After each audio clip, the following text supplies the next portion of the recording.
the brakes applied to a car produces an acceleration of 6 meter per second square. So this is important. Brakes in the opposite direction of the motion. Brakes generally do that, right? Not generally, it does that only. Applying force in the opposite direction. If the car travels 2 seconds to stop after the application of the brake, calculate the distance traveled during this time. Okay, so let's draw a diagram. So we have a vehicle, then it happened to be moving. Slowly it was moving, but something happened and it had to stop.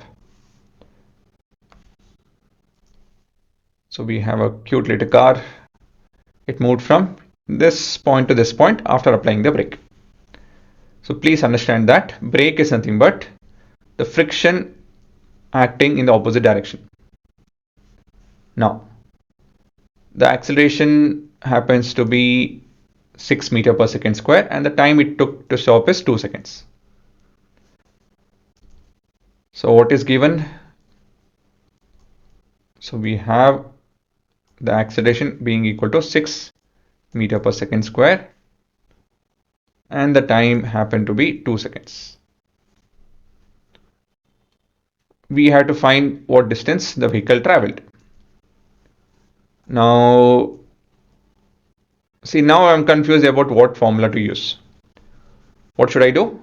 Write down all the formulas. S is equal to ut plus half at square. Don't write aside or somewhere small and all of that. Write it bold, write it in the center of the paper and start analyzing it. So we don't have S, we don't have U, we have T half at square. Okay, there are two unknowns, so this might not work out.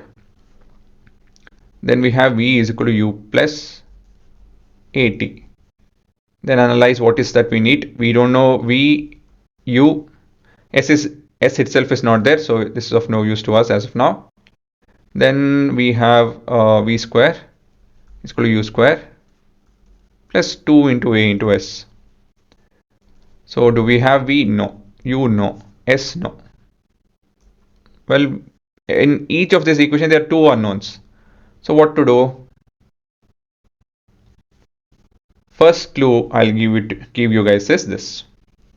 The car comes to a stop. What does it mean? Yes, the final velocity is 0 meter per second. Okay.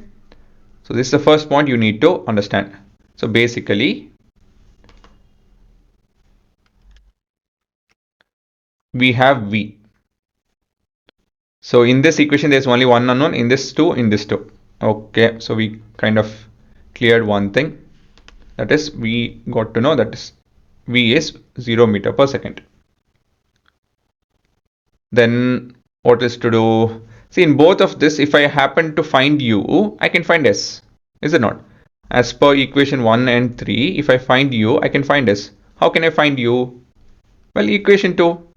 With this, we can find U, substitute it over here. So once we find U, it won't be unknown anymore. So we can substitute it over there and we can find S. That's all. Right? So we have, this is the game plan. Actually, there's one more thing that I have to tell before we do anything.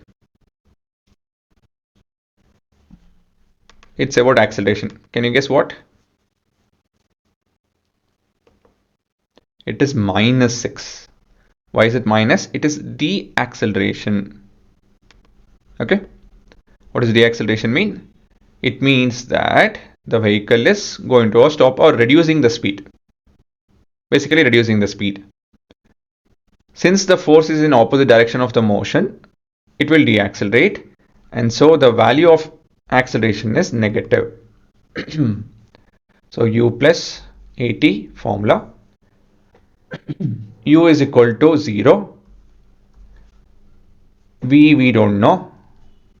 Sorry, V is equal to 0. U we know. This is minus 6 and time is 2. So on calculating, U is equal to 12 meter per second. That's it. We found U. Next, we will find S.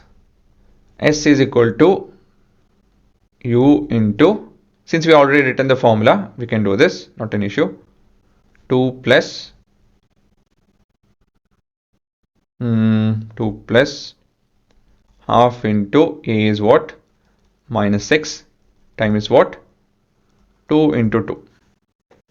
So we have 2 and 2 getting cut, and this will be equal to 24 minus 12.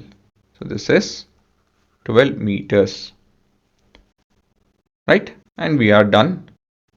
That's it, is it not? So basically we'll end the answer with the vehicle traveled or the car traveled